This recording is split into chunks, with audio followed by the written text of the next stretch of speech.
So far, very pleased with the quality of this build. I was skeptical, honestly, if it was going to be squared, and it was. So everything mounted up correctly and worked as it should. If you look at the instructions in this manual, like I said, they are very picture friendly, I should say. Wrong one. Picture friendly.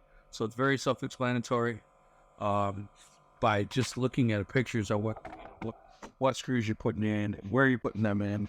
So I will go ahead and interject as I'm installing this and show you the manual and then show you what portion I'm doing it. But I don't want the video to be super long, so I'm not going to be putting it in live time. I'll speed that process up. But just kind of a walk around on this guy here. I'm really impressed overall with the build. If there's anything I didn't cover, anything you want to see, anything you want me to show more of, let me know.